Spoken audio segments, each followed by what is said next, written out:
Hey, ¿qué tal amigos? ¿Cómo están? Yo soy Iván y esto es Encontrar su voz. Muchas gracias por estar aquí. Estoy emocionado y a la vez nervioso por este capítulo porque, híjole, es un capítulo atrevido. Yo siempre le pido a Dios que me dé los temas para hablar porque ya les he comentado antes, yo no quería hacer este podcast. Dios me dijo que lo hiciera y lo hago en obediencia. Y como sé que es algo que Dios quiere que haga, yo le digo a Dios, yo no quiero hablar de lo que se me antoje hablar. Tú dame los temas y yo los desarrollo lo mejor que puedo. Y les tengo una confesión que hacer. He dejado en casi todos los capítulos que el temor me dicte cuánto digo. El temor a perder la retención de la audiencia. El temor a que cierren el video y pongan otra cosa. El temor a que se enfaden, digan, ya me aburrió, le cambio. Ese temor, he dejado que ese temor me dicte como que, ya no hables de esto, habla de otra cosa, bríncate al siguiente punto, estás tardando mucho. He dejado que el temor dicte la mayoría de lo que he dicho y eso no está bien. Voy a desligarme del temor y simplemente hablar fielmente lo que creo que Dios me dijo. Y si pierdo la retención de la audiencia, pues es el precio a pagar. Pero mientras haya una persona donde la semilla cayó en buena tierra, que da fruto al 30, 60 o al 100 por uno, me doy por bien servido. Porque nunca se ha tratado de números, se trata de lo que Dios quiere hablar. Y yo sé que Dios les va a bendecir. El tema de hoy, cambiar la cultura cristiana. Pensarás, ¿quién es este anónimo del internet que se atreve a proponer tal cosa? ¿Quién te crees que eres para decir que hay que cambiar la cultura cristiana? Pues no soy nadie. No soy nadie, no soy nada para hacer tal propuesta. No soy nadie. Pero todos bebemos de la misma fuente. Todos bebemos de la fuente que es la palabra de Dios. Y de acuerdo a esta palabra que todos bebemos, de ahí saco la conclusión que tenemos que cambiar la cultura cristiana. Pero la triste realidad es que no nos importa que bebemos de la misma fuente. Nos importa que tengas un canal con miles de vistas. Nos importa que tengas un ministerio grande de renombre. Pensamos, ese video tiene miles de vistas, seguramente tiene credibilidad. Ese ministerio tiene miles de personas, seguramente están en la verdad porque tienen multitudes. Jesús nunca dijo, solamente escuchen los videos que tienen miles de vistas, solamente escuchen a los ministerios en la televisión que tienen miles de congregantes. No, eso sería absurdo. Jesús nunca dijo tal cosa. Pero así pensamos nosotros, así pensamos. Pensamos, ¿quién es él para proponer esto? No, si supieras que él tiene un canal muy grande, lo siguen muchas personas. No, si supieras, él tiene un ministerio grandísimo, hacen esto y hacen el otro. Te pregunto genuinamente, ¿tú crees que al cielo le importan nuestras métricas humanas? ¿Que un video tenga miles de vistas? ¿Que un ministerio tiene miles de personas? Por supuesto que no, por supuesto que no. Entonces, si al cielo no le importa, ¿por qué a nosotros sí? Usamos filtros humanos pensando que son mandatos divinos. Utilizamos formatos de hombre pensando que son formatos de Dios. Y con eso quiero introducir el tema de hoy. Esto no lo aprendimos de Jesús. Dice la Biblia en Marcos capítulo 7, verso 7. Dice, su adoración es una farsa porque enseñan ideas humanas como si fueran mandatos de Dios. Wow. Quisiera invitarte a que todos juntos filtremos todos nuestros becerros de oro. Todo lo que consideramos divino del cielo, todo lo que consideramos sagrado, todo, absolutamente todo, lo filtremos a través de la muerte, resurrección de Jesús. Lo filtremos a través de las enseñanzas del Maestro. Y absolutamente todo lo filtremos junto. Y nos daremos cuenta que muchas de las cosas que pensamos que son sagradas, en realidad son nada más ideas humanas. Pensábamos que estábamos agradando a Dios cuando en realidad Dios nunca mandó tales cosas. Pensábamos que estábamos honrando a Dios cuando lo único que estábamos haciendo era honrar la cultura cristiana. Y a contrario de mensajes pasadas, no quisiera enfocarme en puntos específicos, aunque tal vez toque uno que otro, pero la intención no es tocar puntos específicos de la cultura cristiana. Eh, el propósito es tomar un paso atrás e introspectar sobre nuestra vida, sobre tu propia vida. ¿Qué cosas tienes en un pedestal tan sagrado que Jesús nunca instituyó? Y en la cultura cristiana hay muchas, pero el reto es que cada quien, tú que me escuchas, te introspectes y pienses qué pienso que es sagrado, que en realidad es simplemente una idea humana. La cultura cristiana le urge mantenimiento, un alineamiento, y no alineamiento a las modas, no alineamiento a las tendencias. Le urge un alineamiento a la palabra de Dios, a lo que la Biblia dice que es nuestro rol, nuestra función en la tierra. Jesús dijo que Él iba a edificar su iglesia, pero lo que iglesia significaba en los tiempos de Jesús no significa lo que iglesia es hoy en día. Para nosotros iglesia es el templo, es la estructura, es el sagrado altar, es el púlpito, la excelencia, el orden. Pero iglesia en los tiempos de Jesús era una comunidad nada más que se congregaban bajo un propósito, el buscar a Dios. Era una comunidad que compartían el pan, el agua, que vendían sus terrenos y todo el dinero se lo daban a la iglesia para la necesidad de los hermanos, que nadie pasara por necesidad. Te pregunto, ¿quién hace eso hoy en día? ¿Quién vende su terreno y todo el dinero se lo dan para la necesidad de los hermanos? Nadie, nadie lo hace. A lo menos yo no he escuchado que se haga hoy en día. A lo mucho dan un testimonio de que Dios es fiel, Dios me proveyó para poder comprar mi terreno para vender. Y el dinero para los hermanos, para tus hermanos en necesidad, no, yo me lo quedo. ¿Quién da sus ganancias para las necesidades de sus hermanos? Nadie. No nos parecemos a la iglesia de la Biblia, a la iglesia de los apóstoles. Por eso la iglesia le urge un mantenimiento, alineamiento a lo que instituyó la Biblia, que es nuestra función. Tenemos tantos becerros de oro que son simplemente ideas humanas. Te pregunto, ¿de dónde aprendimos a hacer iglesia? ¿De dónde aprendimos cómo se conduce la iglesia? Te aseguro que no lo aprendimos de la Biblia. Lo aprendimos de nuestra cultura contemporánea. Te pregunto, ¿dónde dice la Biblia que el formato para adorar a Dios es unos cantos rápidos que llamamos alabanza, después cantos lentos que llamamos adoración, y Dios fluye en ese formato? ¿Dónde dice la Biblia que así se alaba a Dios? Te ayudo, en ninguna parte. No dice la Biblia eso, pero es el formato que seguimos la mayoría de las iglesias. Ahí te va otra pregunta. ¿Dónde dice la Biblia que debemos de cuidar el santo, el sagrado altar? Te ayudo. En ningún lado. ¿Dónde dice la Biblia que se bajen los pecadores del altar? En ningún lado. No dice eso. Te puedes preguntar entonces, ¿subirán los pecadores al altar entonces? Mira, cada quien conduce su casa, su iglesia, como Dios indique, como Dios te dé revelación. Pero no podemos ignorar las escrituras que dice en Marcos 2:15 que dentro de los seguidores de Jesús habían muchos de esa clase de pecadores que seguían a Jesús. ¿Qué pecadores? Prostitutas, cobradores de impuestos, lo que eran los pecadores de esos tiempos. Las escrituras dicen que entre los seguidores de Jesús habían muchos pecadores.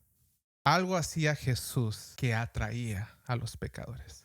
Yo te pregunto, ¿tu iglesia atrae a los pecadores o solamente atrae a fariseos que se creen justos?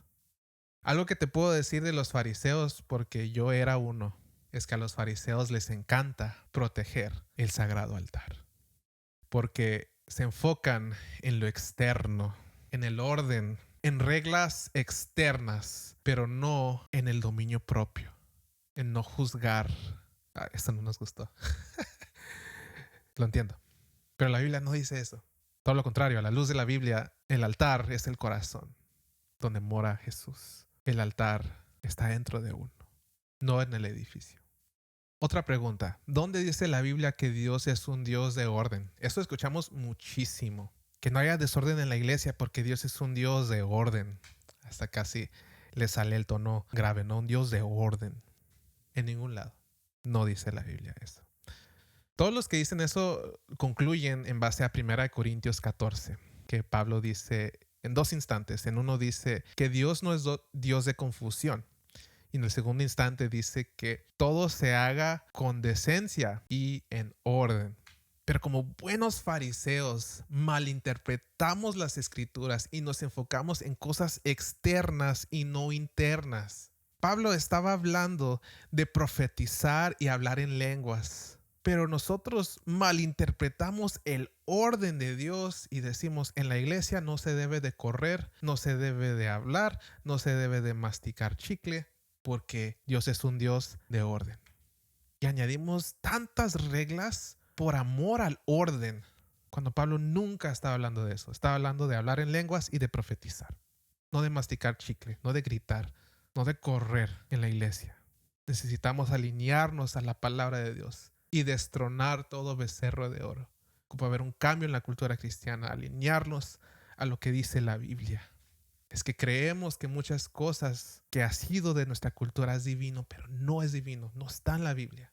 Y todo lo que no está en la Biblia es un ídolo que necesita destruirse. Ahora, si en tu iglesia hay mucho orden, te piden que no mastiques chicle, te piden que te comportes, te piden usar una corbata para subirte, lo que sea, pues hay que sujetarnos.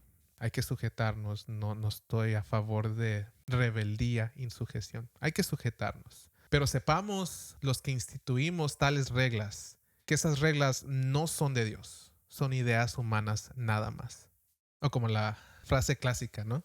No está en la Biblia, pero debería de estar. O casi está, implícitamente. No, Dios no necesita nuestra ayuda implícita, nuestra interpretación de casi debería estar. No, Dios ya estableció en su palabra claramente lo que es de Dios. Y todo lo que no está en la Biblia no es un mandato divino. Y pensarás, es que la Biblia no es tan específico en varios temas de hoy. En varios problemas contemporáneos, la Biblia no es específico. Entonces, ¿qué haremos? ¿Habrá caos? ¿Habrá desorden? No.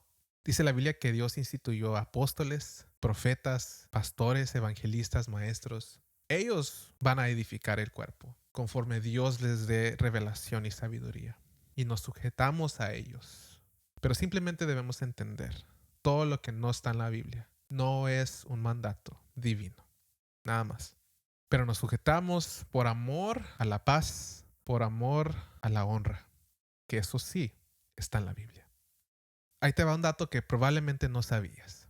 ¿Sabías que todas las iglesias, desde las católicas hasta las protestantes, las iglesias más contemporáneas, las iglesias más pequeñas, todas las iglesias, su 99%, la estructura del escenario, el púlpito, las sillas, las bancas, todo en dirección hacia el escenario, hacia el púlpito, esa estructura visual, esa estructura arquitectónica, es en base a los edificios cívicos y teatros de la cultura romana.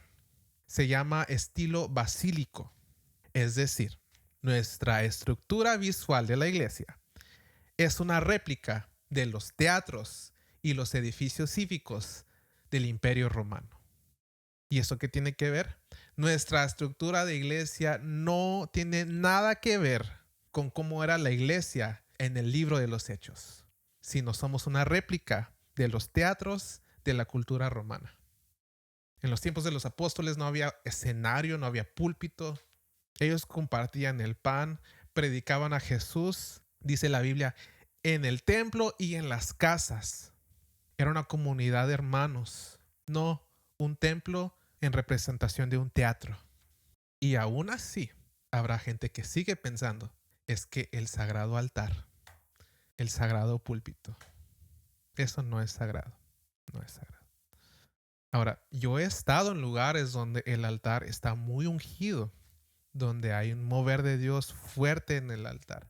No es que el altar sea sagrado, es que el hambre por Dios, la honra a Dios, produce que el espacio donde se congregan haya manifestación de Dios por el hambre de Dios.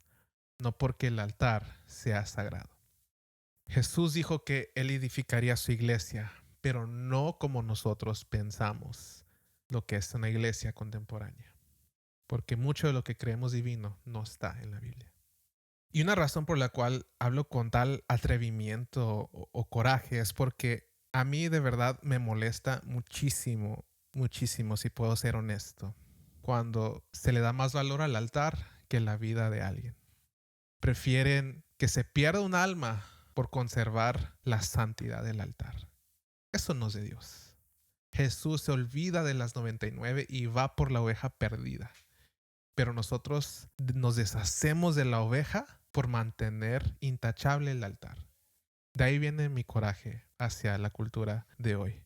Priorizamos lo externo y no cuidamos lo interno. Juzgamos a los fornicarios y adúlteros, pero permitimos que gente lleno de envidias, llenos de homicidios en su corazón, llenos de chismes, de calumnias, de mentiras, que estén arriba en el altar. ¿Por qué? Porque su pecado no es visible. Eso no está bien. Eso no está bien. Tomamos métricas humanas. Hacemos excepción de pecados. Tu pecado es visible, te bajas. Tu pecado no es visible, te quedas en el altar. Eso no está bien. Jesús le dijo a la mujer más pecadora: ¿dónde están los que te acusaban? Dijo: ni yo te condeno. Ve y no peques más. Porque Jesús sabía que para que se arrepintiera alguien, no se arrepienten con condenación. Se arrepienten cuando se les muestra compasión. ¿Quieres que los pecadores de tu iglesia se arrepientan? No los condenes. Sigue el ejemplo de Jesús. Muéstrales compasión. Y al mostrarles compasión, les puedes decir: ve y no peques más. Pero solo la compasión de Jesús puede restaurar a un pecador, no la condenación de un hombre. Yo creo que por eso Jesús dijo que en aquellos días muchos dirán: pero Señor, en tu nombre profetizamos, echamos fuera demonios, hicimos milagros. Y Dios les dirá: apártense de mí, nunca los conocí. En el contexto del Sermón del Monte de Mateo 7, ese capítulo está hablando de juzgar a otros, de hacer bien a los demás, que eso se resume en la ley de los profetas, de no juzgar y de hacerle bien al prójimo. ¿Por qué le dirá Dios a esos hombres que profetizaron, que hacían milagros, que nunca los conoció? Porque nunca hicieron bien al prójimo. Solo se enfocaban en su ministerio. Solo se enfocaban en: yo profetizo, yo hago milagros. Pero de nada sirve profetizar. De nada sirve echar fuera demonios si estás lleno de juicios por los demás. Si estás lleno de envidia. Si solo calumnias y avientas chismes de los demás. De nada sirve hacer todo lo que haces para Dios si no ayudas al prójimo. Dijo Jesús: por cuanto tuve hambre y no me diste de comer. Tuve sed, no me diste de beber. Estuve desnudo, no me vestiste. Estuve enfermo, no me visitaste. Estuve en la cárcel, no me visitaste. Para nosotros los grandes son los profetas, los apóstoles, los que tienen ministerios grandes. ¡Wow! Qué poderoso ese profeta, qué poderoso ese ministerio. Para el cielo no. Para el cielo es grande el que da de comer al que tiene hambre. Para el cielo es grande el que da de beber al que tiene sed. Para el cielo es grande el que viste al que no tiene ropa. Para el cielo es grande el que visita al enfermo, el que está en la cárcel. Es que yo quiero ser profeta, yo quiero que Dios me use en las naciones. Somos egoístas. Solo nos enfocamos en nuestro propio ministerio y no en la necesidad de nuestro prójimo. Por eso Dios les dirá a muchos: apártense de mí, no me importa que profetizaste, no me importa que hiciste milagros, que echaste fuera demonios, no importa que estabas ungido. Nunca te preocupaste por mis ovejas. Solo te preocupaste por tu ministerio. ¿Qué le dijo Jesús a Pedro? ¿Me amas? Tu muestra de amor hacia mí es que apacientas a mis ovejas, no que te promueves tu ministerio de profeta, de apóstol. Nuestra cultura de cristianos exalta lo externo, cuando el cielo no exalta eso. El cielo reconoce los que sirven y ayudan a su prójimo. ¿Qué le pasó a la cultura cristiana que dejamos de hospedar a los refugiados? Que dejamos de ayudar a los necesitados. Que dejamos de dar de comer a los que tienen hambre. Que dejamos de visitar a los que están en la cárcel. ¿Qué le pasó a la cultura que dejamos de recibir al más pequeño en el reino? Dijo Jesús: si recibes al más pequeño, me recibes a mí. Es que estamos muy ocupados en nuestro ministerio para recibir a los pequeños. Pensamos: está por debajo de mí. Eso no es la cultura que Jesús instituyó. Dios nos libre.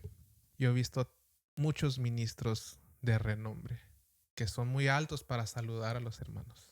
Están muy por encima para detenerse para saludar a alguien. Dios nos libre de ser así. Porque por más ungidos que estén, por más cosas grandes que han hecho para Dios, nadie está por encima de servirle al más pequeño. Dijo Jesús, el que quiera ser el más grande, sea el siervo de todos. Dios nos libre de llenarnos de orgullo, pero nadie se burla de Dios. Por eso Jesús dijo, en aquel día, muchos dirán, Dios, yo tuve un ministerio grande, estaba ungido, hice muchas cosas. Y Dios dirá, apártate de mí, nunca te conocí. Porque el reino no se trata de nuestro ministerio. La cultura cristiana debe de tratar de servir a los demás.